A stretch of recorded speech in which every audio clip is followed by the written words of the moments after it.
ستړي مه زه یم اکبر ساحل، تاسو ګورئ ساحل نیوز. له تېرې یوې میاشتې څخه په ټول ملک کې د وابډا د ناروا اپریشن په خلاف چې نن درېیمه ده په ضلع لورلایي کې د څلورو قومي ګوندونو لخوا یوه درنه د وابډا دفتر مخته روانه ده. د دې درنې سرمذاکرات ناکامه کېدا بعد دا درنه به سبا په لورلایي په ټول لورلایي کې هړتال ترسره کوي. په دې هکله به معلومات راکوي د پښتونخوا ملي عوامي پارټۍ ضلع لورلایي ضلعي سکریټري جناب مصطفی کمال صاحب د ټیم راکولو یو جهان مننه. وسایل نیوز السلام علیکم. وعلیکم السلام اکبر صاحب، جوړ په خیر کې ډیره مننه سکریټري صاحب. که تر ټولو اول دا راته وایي چې نن درېیمه ده د لورلایي د وابډا دفتر مخته د تای کوم کانفرنس ګوندونو درنه شروع ده، دا له 3 ورځو شروع ده، تر اوسه پورې د درنې مقصد او دا ولې شروع ده د حواله معلومات راکړي. دا خو وابډا چې کوم اپریشن شروع کړی دی د ولس خلاف، د ذمہدارانو خلاف، د دکاندارانو او د غریبو خلکو خلاف او ډېر په دغه اړه کې ډېر ناجایز کوي، ډېر ناروا کوي، نو بیا پښتونخوا ملي عوامي پارټۍ، عوامي نیشنل پارټۍ، نیشنل ډیموکراټک موومنټ، پښتون تحفظ موومنټ او له دې سره ذمہدار اسوسییشن او مرکزي انجمن تاجران چې دی له 4 تاریخ احتجاج شو دی او تر نن پورې له سهار له 9 بجو تر ماښام تر 7 بجو د وابډا سب ډیویژن دفتر مخته درنای او سبا چې دی په ټول لورلایي کې شټرونو هړتال اعلان کړی دی او پر 10 سپتمبر چې دی بیا په لورلایي کې چې دی مکمل پیجام هړتال دی. نو دا خو وابډا چې کوم ناروا شروع کړي دي د دې مطالبات هم چې دی هغه زموږ د کوم تنظیمو او د دې درنه ډېر ساده دي چې دی به اپریشن بندواسته او په اپریشن پای کې چې معنا کوم پایارونه کاټوي او کم عمر افغان راړي او په دې کې بیا دوی ما درته ویل په اپریشن پای کې خپل تاسمانان راړي، تارونه راړي، سمرسیبلان راړي، د خپل کورو ته معنا چادر او چارجواري په مالیم کې نور ما ډېر ناروا او زیاتول شو کړي. نو دا زموږ ډیمانډ ډېر ساده او عیني قانوني ډیمانډ دی. مننه سکریټري صاحب. که دا راته ووایي اپریشن خو دوی چې کوم د بجلي د غلا کولو او کونډې لګولو د هغو په خلاف شروع کړي دي، نو دا خو یو عیني حق ده، دا اپشن تاسې ولې ورکړی ده؟ دا قانوني حق ده چې نه دی، قانون کې د عدالت فیصلې پرتې دي چې دوی هېڅ چیرې مقدمه نشي کوی، ګرفتاري نشي کوی. د پېښور های کورټ، بلوچستان های کورټ، اسلام آباد او سند های کورټو فیصلې پرتې دي. بل بیا دا دی چې تر اوسه پورې ده سره بجلي نشته. دوی چې کوم له ذمہدارانو سره کوم اګریمنټ کړی وي چې دوی به 6 غنټې بجلي ورکوي، ولټیج به پرهي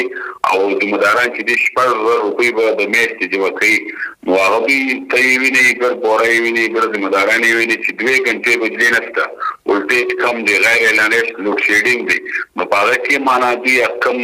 ذمہواري چې جوړېږي هغه خلکو نه ده ورکړي.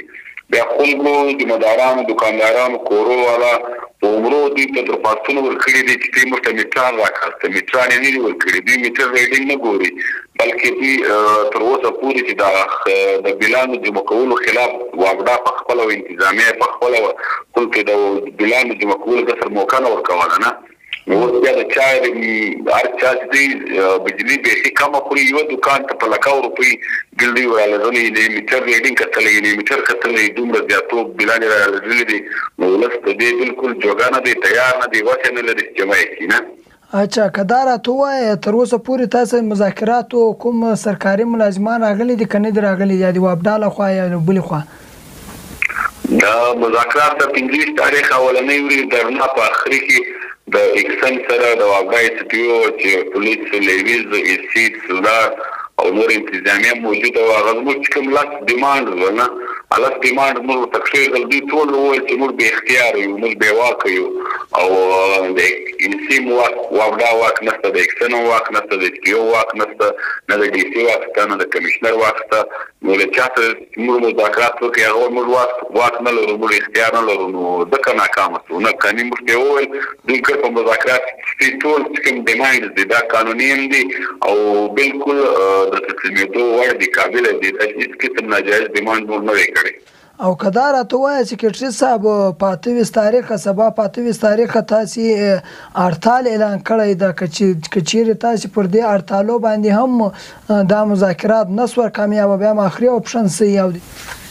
موږ خو سیاسي خلک یو سیاسي پارټیان یو موږ پر امن جدوجہد کو پر امن مزاحمت کو نو موږ سیاسي خلکو سیاسي لار سیاسي طریقه کار خو دغه جلسې به کوي مظاهرې به کوي دھرنې به کوي شاټډاون به کوي پیجام به کوي حتی کې موږ کچېرې وکیلانو سره موږ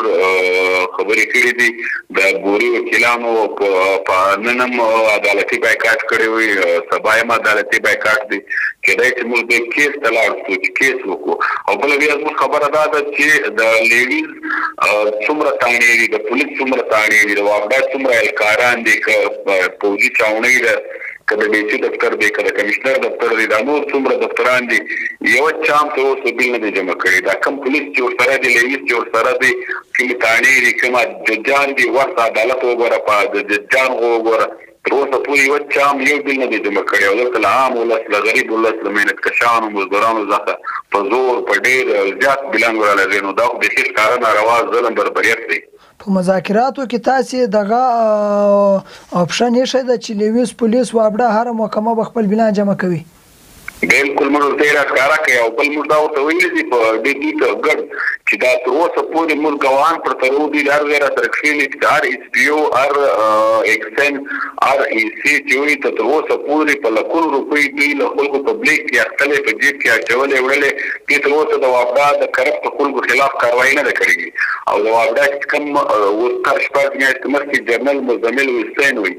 دا د وابډا چیرمین وي دا تر 200 عربه زیات پیسې کرپشن وکړي په نیټ کیسونه هم راغل پر میډیا هم راغل دا سړی په خپله شوکه د ریاست د حکومت په سرپرستۍ کې له ملکه ووتلي دارنګه په وابډا کې ریټایرډ کم میجران کرنلان جنرالان نور افسران دي په اربونو روپۍ کرپشن یې کړی دی او زموږ ټوله صوبه ته 700 میګاواټه بجلي هم نه راځي نو چې په 700 میګاواټ به خلک څومره لاقیت لاور یو فکري ته 700 میګاواټه بجلي ځي